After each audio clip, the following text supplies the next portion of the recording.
हिंदुस्तान की हिफाजत के लिए मैं कुछ भी कर सकता हूँ। मिशन मजनू फिल्म का यह डायलॉग हर एक हिंदुस्तानी के रोंगटे खड़े कर देता है। ये कहानी है ऐसे बेनाम नायक की जिसकी जाबाजी और जासूसी के कारण पाकिस्तान को मुंह की खानी पड़ी थी। तो दोस्तों, आज हम एक्सप्लेन करने वाले हैं मिशन मजनू मूवी को। तो वीडियो को शुरू करते हैं, और अगर वीडियो अच्छा लगे तो वीडियो को लाइक जरूर कीजिएगा, और इसी तरह के वीडियोस पाने के लिए आप हमारे चैनल को सब्सक्राइब भी कीजिएगा। और अगर आप एक सच्चे हिंदुस्तानी हैं तो कमेंट बॉक्स में जय हिंद भी जरूर लिखिएगा। तो फिल्म की शुरुआत होती है अमेरिका के न्यूक्लियर बॉम्ब से, जिसने हिरोशिमा और नागासाकी पर परमाणु बम गिरा दिए थे, जिससे हर एक देश समझ चुके थे कि परमाणु बम की कितनी वैल्यू है। जिसके बाद हर एक देश परमाणु बम को बनाने की हर एक कोशिश करने लगा था। दूसरी तरफ यहाँ पर 1971 के सीन को दिखाया जाता है, जब भारत और पाकिस्तान के बीच में एक युद्ध हुआ था और भारत ने पाकिस्तान को बहुत ही बुरी मात दी थी, और उस समय की प्रधानमंत्री इंदिरा गांधी थी। पाकिस्तान युद्ध तो हारता ही है, साथ ही उनके बीच ही कुछ ऐसे रॉ एजेंट्स पल रहे हैं जो कि उन्हें पल पल पर हराते हैं, और ये कहानी उन्हीं रॉ एजेंट्स की है। जिसके बाद कहानी 1974 के पाकिस्तान में रावलपिंडी में शिफ्ट होती है, जहाँ पर हम कई सारे लोगों को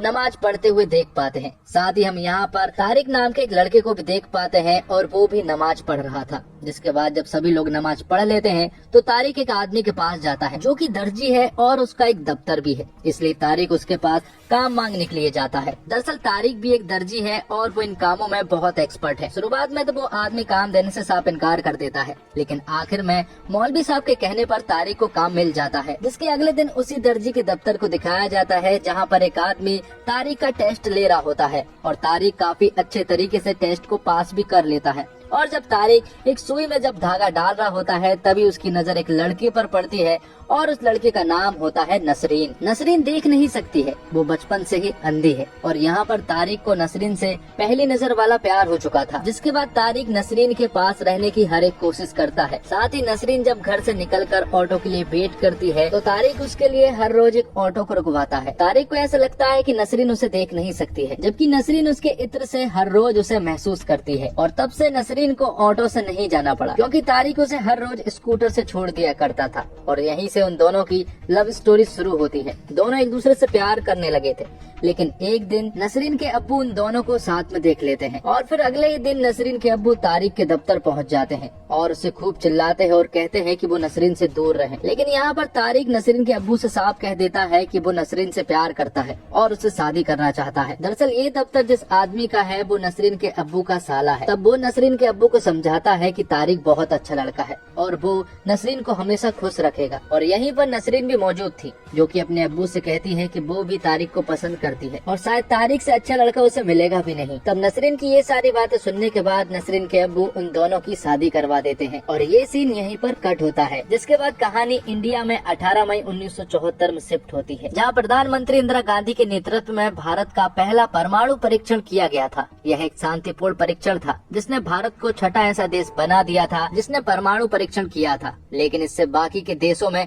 खलबली मच गई थी। वहीं पाकिस्तान भी पूरी तरह से बौखला चुका था, क्योंकि इससे कुछ साल पहले ही 1971 का युद्ध पाकिस्तान भारत से हार चुका था। और अब ये न्यूज सुनने के बाद तो पूरा पाकिस्तान ही शॉक्ड रह गया था। भारत के इस कदम के बाद पाकिस्तान भी अपनी पूरी शक्ति के साथ परमाणु परीक्षण की कोशिश में जुट गया था। उस वक्त पाकिस्तान के तात्कालिक प्रधानमंत्री जुल्फिकार अली भुट्टो ने यह तक कह दिया था कि हमें भले ही घास की रोटी क्यों न खानी पड़े, लेकिन पाकिस्तान भी अब परमाणु बम बनाकर ही रहेगा। लेकिन परमाणु बम बनाने के लिए पाकिस्तान के पास ना तो इक्विपमेंट थे और ना ही पैसे, साथ ही उन्हें एक ऐसा दिमाग भी चाहिए था जो कि परमाणु बम बनाने के लिए उनकी मदद कर सके। तब पाकिस्तान ने इनलीगल तरीके से कुछ पैसे और इक्विपमेंट का जुगाड़ तो कर लिया था, और साथ ही उन्होंने फौरन से क्यूएन खान को बुला लिया था, जो कि परमाणु बम को बनाने के लिए एक एक्सपर्ट बंदा था, जिसकी एक फौरन बीबी और 2 बच्चे थे। और क्यूएन खान एक ऐसा आदमी है जो कि परमाणु बम को बनाने के लिए किसी भी हद तक जा सकता है। और जब क्यूएन खान पाकिस्तान के प्रधानमंत्री से मिलता है तो यहाँ पर प्रधानमंत्री बहुत ज्यादा खुश हो जाते हैं। उन्हें ऐसा लगता है कि शायद अब उनका सपना पूरा हो जाएगा, इसलिए वो एक ऐसी जगह की खोज करने लगते हैं जहाँ पर परमाणु परीक्षण किया जा सके और वो किसी के नजर में भी ना आए। जिसके बाद विदेशों से इक्विपमेंट आना शुरू हो जाते हैं, और पाकिस्तान अब पूरी तरह से पूरे जोश में परमाणु परीक्षण की तैयारी में लग जाता है। अब कहानी शिफ्ट होती है 1977 के रावलपिंडी में, जहाँ पर हम तारिक और नसरीन को देख पाते हैं, जो कि अपनी शादीशुदा जिंदगी से बहुत ज्यादा खुश थे और नसरीन अब प्रेग्नेंट भी हो चुकी थी, इसलिए अब उनकी खुशी दुगनी हो चुकी थी। जिसके बाद हम मिस्टर काव को देख पाते हैं, जो कि रॉ के एक ऑफिसर है और फिलहाल वो प्रधानमंत्री इंदिरा गांधी के पास आए हुए हैं और वो यहाँ पर पीएम इंदिरा गांधी से कहते हैं कि जिस तरह से हमने परमाणु परीक्षण किया है उसी तरह से पाकिस्तान भी कुछ हलचल करने की कोशिश कर रहा है। ये सुनने के बाद प्रधानमंत्री मिस्टर काव से कहती है कि तुरंत ही अपने रॉ के एजेंट को एक्टिव करो ताकि पता लगाया जा सके कि आखिर पाकिस्तान में क्या हो रहा है। साथ ही मिस्टर काव को शक है कि कहीं न कहीं पाकिस्तान भी परमाणु परीक्षण करना चाह रहा है। अब यहाँ रावलपिंडी में हम रात के सीन को देख पाते हैं, जहाँ पर रात को तारिक चुपचाप दफ्तर में आता है और वहाँ पर फोन के सामने बैठ जाता है। तभी उसके पास एक फोन आता है और वो under cover raw desk new Delhi से था और यहाँ हमें पता चलता है कि तारिक कोई और नहीं बल्कि रॉ का एक एजेंट है जिसका नाम अमनदीप सिंह है। और दूसरी तरफ न्यू दिल्ली से शर्मा लाइन पर है और वो भी रॉ का एक एजेंट है और शर्मा तारिक से बिल्कुल भी ठीक ढंग से बात नहीं करता है क्योंकि तारिक का बाप गद्दार था, इसलिए शर्मा तारिक से बिल्कुल भी ठीक ढंग से बात नहीं करता है और हर बार उसे गद्दार ही बुलाता है। दरअसल तारिक के पिता ने इंडिया की कुछ इन्फॉर्मेशन लीक कर दी थी, इसी कारण वो गद्दार कहला और उन्होंने आत्महत्या भी कर ली थी। यहाँ पर शर्मा तारिक को बताता है कि जिस तरह से हमने पोखरण में परमाणु परीक्षण किए हैं उसी तरह से पाकिस्तान भी परमाणु परीक्षण करने की पूरी कोशिश में है, इसलिए तुम्हें बस ये पता करना है कि आखिरकार वो परमाणु परीक्षण कहाँ पर हो रहे हैं। साथ ही शर्मा यहाँ पर तारिक को एक ढाबा का एड्रेस भी बताता है जिस जगह से एक रॉ का एजेंट तारिक को कुछ चीजें देगा और शर्मा यहाँ पर उसे इस मिशन का नाम भी बताता है कि आज से इस मिशन का नाम मिशन मजनू होगा। अब आगे मिस्टर काव के द्वारा हमें पता चलता है कि दरअसल मिस्टर काव ने ही तारिक को ट्रेनिंग दी है और यहाँ पर एक आदमी उससे कहता है कि तारिक का बाप गद्दार था, तो फिर आपने तारिक को इस मिशन के लिए क्यों चुना? जिस पर मिस्टर काव उससे कहते हैं कि तारिक का बाप गद्दार जरूर था लेकिन तारिक नहीं हो सकता है क्योंकि तारिक को मैंने ट्रेन किया है और वो अपनी ईमानदारी को साबित करने के लिए कुछ भी कर सकता है। अब आगे रावलपिंडी में शर्मा के बताए हुए ढाबे पर तारिक पहुंच जाता है। वहाँ पर असलम नाम का एक आदमी इस ढाबे को चलाता है। यहाँ पर जब वो उससे कहता है कि उसे गोरिल्ला ब्रांड का मसाला चाहिए तो यहाँ पर असलम समझ जाता है कि ये तो रॉ का एजेंट है, इसलिए असलम तारिक को घर के अंदर ले जाता है और उसे कुछ पैसे और गन देता है। लेकिन यहाँ पर तारिक गन लेने से साफ मना कर देता है और उससे कहता है कि मेरा काम प्यार से होता है। जिसके बाद शर्मा असलम के पास कॉल करता है और उससे कहता है कि वो तारिक के ऊपर नजर रखे कि आखिर वो क्या कर रहा है। अब आगे हम तारिक को देखते हैं जो कि दर्जी के दफ्तर में आता है और वो यहाँ पर कुछ जनरल की वर्दी को पैक होते हुए देखता है और ये आज ही डिलीवर होनी थी। तब तारिक उनसे कहता है कि वो इन वर्दी को डिलीवर कराएगा और जब तारिक रास्ते में होता है तो वो बीच रास्ते में रुकता है और जनरल की वर्दी के ऊपर की 2 बटन तोड़ देता है। जिसके बाद जनरल दफ्तर में कॉल लगाता है और अपनी वर्दी की टूटी हुई बटनों के कारण वो दफ्तर के ओनर को खूब चिल्लाता है, जिस पर तारिक उनसे कहता है कि वो बटन लगाकर आ जाएगा और उनसे सॉरी भी कहकर आ जाएगा। जिसके बाद वो तुरंत ही जनरल के घर पर पहुंच जाता है जहां पर कि वो वर्दी में बटन लगा रहा होता है। दरअसल यहाँ पर तारिक खुद आना चाहता था।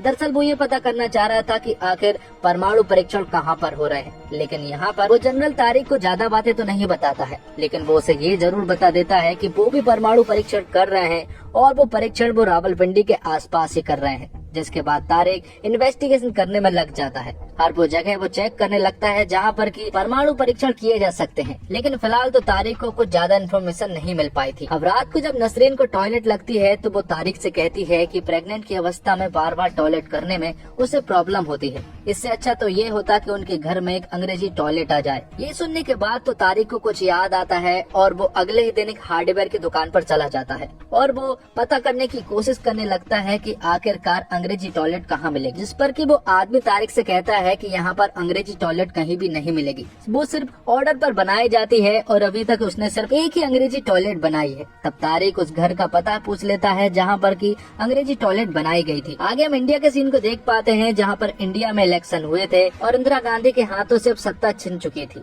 और अब इंडिया के प्रधानमंत्री मोरारजी देसाई बन चुके थे और मोरारजी देसाई पूरी तरह से शांति और वार्ता पर समझौता करने पर विश्वास रखते। जिसके बाद मिस्टर काव प्रधानमंत्री मोरारजी देसाई को बताते हैं कि पाकिस्तान भी परमाणु परमाणु परीक्षण करने की कोशिश कर रहा है और हमारे रॉ के एजेंट उन्हें ढूंढने की कोशिश कर रहे हैं। ये बातें सुनने के बाद मोरारजी देसाई मिस्टर काओ से कहते हैं कि अपने रॉ के एजेंट से तुरंत ही इस मिशन को अवॉर्ड करने को कहो, क्योंकि ये सारे मसले बातचीत से संभले जा सकती है। और प्रधानमंत्री को ऐसा ही लग रहा था कि इन सारी चीजों में पैसा और एनर्जी ही खर्च हो रही है। दरअसल मिस्टर काओ इंदिरा गांधी के लिए काम किया करते थे, इसलिए मोरारजी देसाई ने ये परमिशन नहीं दी, जिसके बाद हमें पता चलता है कि मिस्टर काओ ने अपने पद से इस्तीफा दे दिया था ताकि वो इस मिशन को कंटिन्यू रख सकें। यहाँ रावलपिंडी में हम तारिक को देख पाते हैं, जो कि उस घर के पास पहुंच चुका था जहां पर कि अंग्रेजी टॉयलेट लगी हुई थी।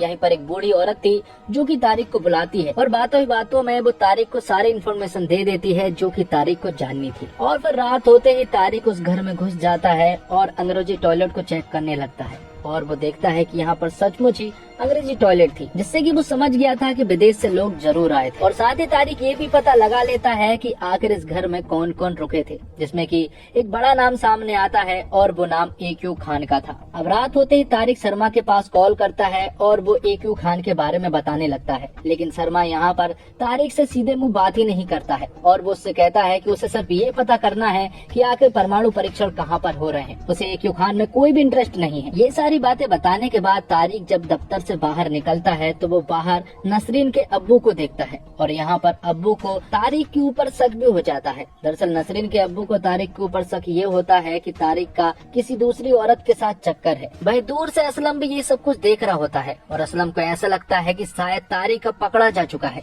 इसलिए वो तुरंत ही शर्मा के पास कॉल करता है और ये सारी बातें बता देता है, जिस पर कि शर्मा असलम से कहता है कि वो तारिक को जान से मार दे। जिसके बाद असलम अपनी गन में गोलियां डालकर तारिक को मारने के लिए निकल पड़ता है और रात को हम तारिक और नसरीन को सोता हुआ देख पाते हैं। तभी अचानक से उनके दरवाजे पर कोई आता है और जब तारिक दरवाजा खोलता है तो दरवाजे पर असलम था और वो तारिक को गोली मार देता है और ये सीन यहीं पर कट होता है। अब अगले सीन में हम इस्लामाबाद के सीन को देख पाते हैं, जहाँ पर कि प्राइम मिनिस्टर के रेसिडेंस पर जनरल जिया के सोल्जरों ने अटैक कर दिया था। दरअसल तख्ता पलट हो चुका था और अब प्रधानमंत्री इस देश को नहीं चलाएंगे बल्कि पाकिस्तान की आर्मी इस देश को चलाएगी। अब आगे हम एक फ्यूनरल के सीन को देख पाते हैं, जहाँ पर ढेर सारे लोग इकट्ठे थे और रात को जिस आदमी को मारा गया वो तारिक नहीं बल्कि नसरीन के अब्बू थे। तारिक तो अभी भी जिंदा है। जिसके बाद हमें उस रात का सीन दिखाया जाता है। दरअसल उस रात असलम ने तारिक को नहीं मारा था बल्कि नसरीन के अब्बू को मारा था और जो तारिक के घर पर आया था वो कोई और नहीं बल्कि नसरीन के अब्बू का साला था, जो कि ये खबर लेकर आया था कि नसरीन के अब्बू अब नहीं रहे। अब अगले सीन में हम तारिक को देख पाते हैं जो कि असलम को बुरी तरह से मार रहा था, क्योंकि असलम के हाथ एक बहुत बड़ी गलती हो चुकी थी, क्योंकि नसरीन के अब्बू को असलम ने बेवजह ही मार दिया था। और जब तारिक असलम को मार ही रहा होता है कि तभी पीछे से मौलवी साहब आ जाते हैं और यहाँ पर हमें पता चलता है कि मौलवी साहब कोई और नहीं बल्कि रॉ के एक एजेंट है और वो 9 साल से पाकिस्तान में ही मौलवी बने घूम रहे हैं और उनका असली नाम है रमन सिंह। रमन सिंह यहाँ पर तारिक को बताता है कि असलम ने ही उसकी जान बचाई है, क्योंकि शर्मा ने तो तुम्हें मारने का ऑर्डर दिया था और जिंदगी में पहली बार असलम ने शर्मा का कहना नहीं माना और उसने दूसरे रास्ते को चुना। जिसके बाद ये तीनों मिल जाते हैं और फिर एक ही मिशन पर काम करना शुरू करते हैं। दरअसल इन तीनों को एक ही चीज पता करनी है और वो पता करना है कि आखिर पाकिस्तान परमाणु परीक्षण किस जगह पर कर रहा है। अब रात को नसरीन के अब्बू के साले के द्वारा तारिक को पता चलता है कि उनके पास 400 वर्दी का ऑर्डर आ रहा था,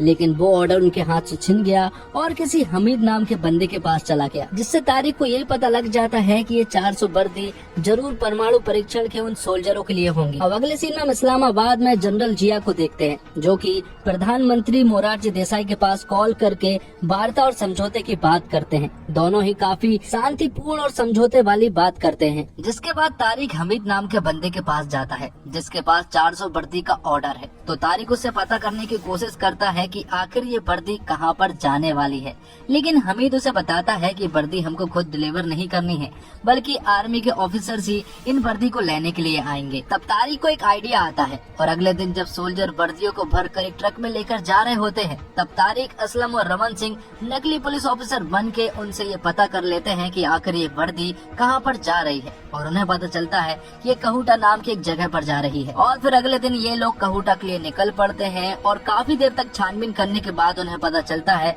कि एक जगह है जहाँ पर परमाणु परीक्षण चल रहे हैं, लेकिन सॉलिड एविडेंस ना होने की वजह से शर्मा इनकी कोई भी बात नहीं मानता है। शर्मा इनसे कहता है कि अगर इनके पास सॉलिड एविडेंस हो तभी वो मान पाएंगे कि वहाँ पर परमाणु परीक्षण चल रहे हैं, क्योंकि इजराइल जल्द ही क्वेटा पर हमला करने वाला है। जिसके बाद तारिक एक प्लान बनाता है और वो असलम और रमन सिंह से कहता है कि उसे फैसिलिटीज के अंदर जाकर ही एविडेंस लाना पड़ेगा, तभी कुछ हो सकता है। लेकिन वहाँ पर मौत का सबसे ज्यादा खतरा है, इसलिए तारिक नसरीन के लिए एक चिट्ठी लिखता है, क्योंकि तारिक को अब लगने लगा था कि वो फैसिलिटीज से बाहर नहीं आ सकता। तभी यहाँ पर तारिक को एक आइडिया आता है और वो तुरंत ही असलम और रमन सिंह के पास जाता है और वो उनसे कहता है कि पूरे कहूटा में एक ही बार्बर शॉप है और वहीं पर सारे ऑफिसर्स बाल कटाने के लिए आते हैं। और जब सभी लोग बाल कटा रहे होते हैं कि तभी बाहर असलम और रमन सिंह झगड़ा करने लगते हैं, जिसे देखने के लिए सभी लोग बाहर आ जाते हैं और तारिक मौका देखकर उन सारे ऑफिसर्स के बालों को एक पॉलिथीन में भर लेता है। दरअसल ये ऑफिसर के बाल ही परमाणु परीक्षण के सबसे बड़े सॉलिड एविडेंस है, क्योंकि अगर वहाँ पर सचमुच ही परमाणु परीक्षण चल रहे हैं तो इन ऑफिसर्स के बालों में हाई रेडियंस होंगे और हेयर सैंपल से ये बहुत ही अच्छे तरीके से पता लगाया जा सकता है। लेकिन इन हेयर सैंपल्स को किसी भी हालत में भारत भेजना था और ये काफी खतरे से भरा हो सकता है, क्योंकि समझौते एक्सप्रेस से वहाँ पर ले जाने के लिए कोई आदमी इनके पास नहीं था। तब रिस्क लेकर तारिक ही ट्रेन में चढ़ जाता है और जहाँ पर कई और लोग भी थे जो कि इंडिया जा रहे थे। तब तारिक उनके एक बैग में उन हेयर सैंपल्स को डाल देता है, लेकिन तभी सोल्जर्स को पता लग जाता है कि ट्रेन में एक ऐसा बंदा है जो कि इलीगल तरीके से इंडिया जाने की कोशिश कर रहा है। और जब उन्हें पता लग जाता है तो यहाँ पर एक तगड़ी फाइट होती है, जिसमें तारिक सोल्जर्स को बहुत ही बेरहमी से मारता है और आखिर में वो एक नदी में कूद पड़ता है और उसके हाथ में गोली भी लगी हुई थी। लेकिन आखिरकार वो असलम और रमन सिंह के पास पहुँच जाता है, जिसके बाद वो तुरंत ही शर्मा के पास कॉल करता है और कहता है कि उसने समझौते एक्सप्रेस में इंडिया आ रहे कुछ लोगों के बैग में हेयर सैंपल्स को डाल दिया है, तो ट्रेन जैसे ही इंडिया पहुंचेगी तो आप उन हेयर सैंपल्स को कलेक्ट कर लें। तो कुछ ऑफिसर्स तुरंत ही प्लेटफॉर्म में पहुंचकर उन हेयर सैंपल्स को कलेक्ट कर लेते हैं और तुरंत ही उन्हें टेस्टिंग के लिए लैब पहुंचाया जाता है। यहाँ दूसरी तरफ इजराइल के फाइटर जेट एकदम तैयार थे क्वेटा के ऊपर अटैक करने के लिए। तब लैब में टेस्ट करने के बाद उन्हें पता चलता है कि इन बालों में रेडियंस काफी हाई है और ये हाई रेडियंस तो सिर्फ वहीं पर पाए जा सकते हैं जहाँ पर की परमाणु परीक्षण चल रहे हैं। ये सुनने के बाद तो तुरंत ही इजराइल से कांटेक्ट किया जाता है और तुरंत ही क्वेटा पर अटैक करने के लिए रोका जाता है, जिस पर एक जनरल तुरंत ही ऑर्डर देता है और इस मिशन को अबॉर्ट किया जाता है। आगे जब ये बात मोरारजी देसाई को पता चलती है तो वो अपने ऑफिसरों को खूब चिल्लाते हैं, क्योंकि ये मिशन वो लोग खुफिया तरीके से कर रहे थे और उन्हें इस बात की भनक नहीं थी। यहाँ दूसरी तरफ शर्मा तारिक के पास कॉल करता है और वो उससे माफी मांगता है। वो उससे कहता है कि वो हमेशा ये सोचता था कि टेलीफोन के इस तरफ वाला बंदा ही देशभक्त है, बाकी कोई और भी नहीं। वो तुम्हें हमेशा गद्दार पुकारता रहा, जबकि तुम एक असली देशभक्त हो। साथ ही वो उससे ये भी कहता है कि इतिहास में शायद ही तुम्हारा नाम कोई याद रखेगा, लेकिन वो उससे वादा करता है कि उसके बच्चे अमनदीप सिंह का नाम याद जरूर रखेंगे। अब आगे हम मोरारजी देसाई को देख पाते हैं, जो कि पाकिस्तान में जनरल जिया के पास कॉल करते हैं और वो उससे कहते हैं कि आप लोग परमाणु परीक्षण कर रहे हैं, उसे अभी बंद कर दो, वरना वो लोग उनके ऊपर अटैक कर देंगे। ये सुनने के बाद जनरल जिया तुरंत ही AQ खान से कहते हैं कि वो इस मिशन को अबॉर्ट कर दे, क्योंकि अगर उन्होंने ऐसा नहीं किया तो इंडिया हमारे ऊपर मिसाइल छोड़ देगी। इसलिए ना चाहते हुए भी उन्हें ये मिशन अबॉर्ट करना ही पड़ता है। साथ ही पाकिस्तान को ये बात बहुत अच्छे से मालूम चल गई थी कि इस मिशन को बर्बाद करने के पीछे रॉ के एजेंट का हाथ है। इसलिए अब उनका सिर्फ एक ही मिशन है कि किसी भी हालत में पाकिस्तान के उन खुफिया जासूस का पता लगाया जा सके, जो कि पाकिस्तान में जासूस बने घूम रहे हैं। अगले सीन में हम देखते हैं तारिक और नसरीन को, जहां पर तारिक नसरीन से कहता है कि हम जल्द ही दुबई जाने वाले हैं, क्योंकि दुबई में उसे जॉब मिल गई है। तो पाकिस्तान के सोल्जर्स अब रॉ के एजेंट को ढूंढने के लिए इन्वेस्टिगेशन करना शुरू कर देते हैं, जिसमें वो लोग सबसे पहले 2 हफ्तों के अंदर पाकिस्तान से इंडिया में कितने कॉल किए गए हैं और किन किन लोगों ने कॉल किए हैं उन सब की डिटेल्स निकालते हैं। यहाँ दूसरी तरफ तारिक के पास दुबई की टिकटें आ चुकी थी और अब वो जाने के लिए तैयार होने लगे थे। और यहाँ पाकिस्तानी ऑफिसरों के इन्वेस्टिगेशन के बाद 21 लोगों के नाम सामने आते हैं जिनके ऊपर उन्हें सबसे ज्यादा शक है। लेकिन उन 21 लोगों में से कुछ ही लोग हैं जो कि रॉ के एजेंट्स हैं, बाकी सारे निर्दोष हैं। लेकिन उन सारे ही 21 लोगों को मारने का हुक्म दे दिया जाता है। अब आगे हम तारिक और नसरीन को देख पाते हैं, जो कि घर वालों से अलविदा कह रहे थे। वहीं दूसरी तरफ हम असलम के ढाबे पर कुछ लोगों को आता हुआ देख पाते हैं। दरअसल ये लोग पाकिस्तानी ऑफिसर्स होते हैं। इन्हें देखकर असलम तुरंत ही इनके ऊपर फायरिंग करना शुरू कर देता है और काफी सारे लोगों को अकेला भी मार गिराता है। लेकिन आखिर में असलम भी मारा जाता है, जिसके बाद हम पाकिस्तानी ऑफिसर्स को देखते हैं जो कि उन 21 लोगों को मारना शुरू कर देते हैं और एक एक करके उन सारे 21 लोगों को मारने के पीछे पड़ जाते हैं। साथ ही हम यहाँ पर थोड़ी देर के बाद रमन सिंह को देखते हैं जो कि असलम के पास आता है, और जब वो असलम को देखता है तो वो पूरी तरह से शॉक्ड रह जाता है और तुरंत ही वो तारिक के पास जाता है। तारिक को ये सारी खबर बताने के बाद वो उससे कहता है कि पाकिस्तानी ऑफिसर्स हमें ढूंढने के पीछे पड़े हुए हैं और वो हमें जान से भी मार देंगे, इसलिए वो नसरीन को लेकर यहाँ से तुरंत ही निकल जाए। ये सुनने के बाद तारिक तुरंत ही नसरीन को लेकर एयरपोर्ट जाने लगता है। वहीं पाकिस्तानी ऑफिसर्स नसरीन के घर पर पहुंच चुके थे और उनके हाथों नसरीन और तारिक की फोटो भी हाथ लग चुकी थी। साथ ही हम आगे रमन सिंह को देख पाते हैं जिसके पीछे वो पाकिस्तानी ऑफिसर्स भी पीछे पड़ चुके थे, और जब वो एक जगह पर रुकता है तो वो पाकिस्तानी ऑफिसर्स उसके पास आते हैं।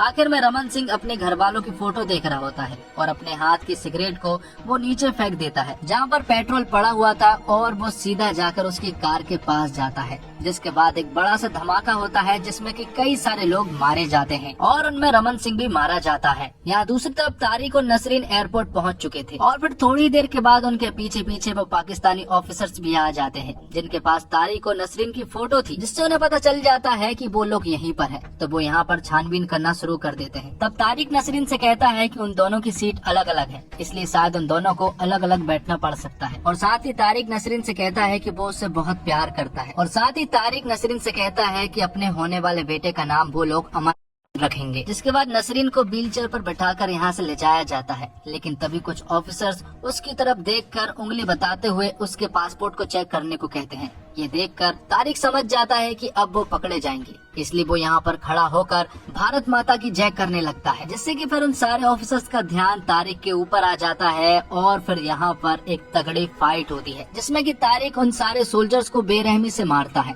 वो बस ये चाह रहा था कि नसरीन किसी भी हालत में यहाँ से चली जाए, और ऐसा ही होता है। नसरीन सही सलामत प्लेन में बैठकर यहाँ से चली जाती है, जिसे देखकर तारिक काफी खुश होता है, और आखिर में तारिक को भी गोली मार दी जाती है, जिससे कि वो भी मारा जाता है। अब आगे हम नसरीन को देखते हैं जो कि दुबई के एयरपोर्ट पर थी और वो काफी रो भी रही थी क्योंकि तारिक उसके साथ नहीं था। तभी उसके कंधे पर एक आदमी हाथ रखता है और वो कोई और नहीं बल्कि मिस्टर काव होते हैं, जो कि उसे एक चिट्ठी पढ़कर भी सुनाते हैं जो कि तारिक ने नसरीन के लिए लिखी थी, जिसमें कि उसने सब कुछ बता दिया था कि वो कौन है और वो क्या करता था। और आखिर में तारिक ने लिखा था कि भले ही उसने ये सब कुछ छुपाया हो, लेकिन मैं तुमसे बहुत ज्यादा प्यार करता हूँ। अब आखिर में हम जनरल जिया को देख पाते हैं जो कि आखिर तक यही कह रहे थे कि उन्होंने किसी भी प्रकार के परमाणु परीक्षण करने की कोशिश नहीं की है, लेकिन यहाँ पर AQ खान ने कन्फेस कर लिया था कि उन्होंने कहूटा में परमाणु परीक्षण करने की पूरी कोशिश की थी। अब आगे 1998 में अटल बिहारी वाजपेयी के नेतृत्व में पोखरण में हमने दूसरी बार परमाणु परीक्षण किया और पूरी तरह से सफल भी रहे। तो दोस्तों,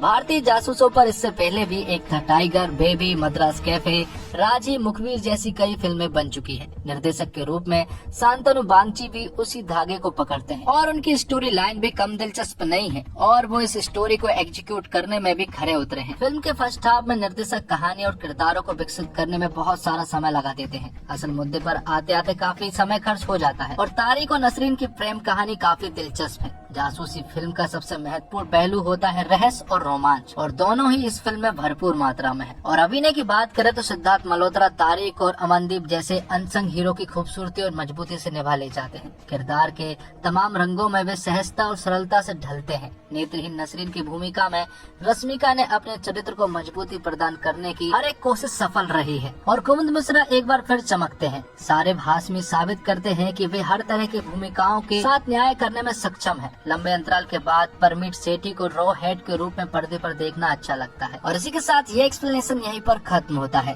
तो दोस्तों, उम्मीद करता हूँ आपको वीडियो पसंद आई होगी। वीडियो पसंद आई हो तो वीडियो को लाइक जरूर कीजिएगा और इसी तरह के वीडियोस पाने के लिए आप हमारे चैनल को सब्सक्राइब भी कीजिएगा, ताकि आपको इसी तरह के लेटेस्ट और फ्रेश कंटेंट मिलते रहे। धन्यवाद।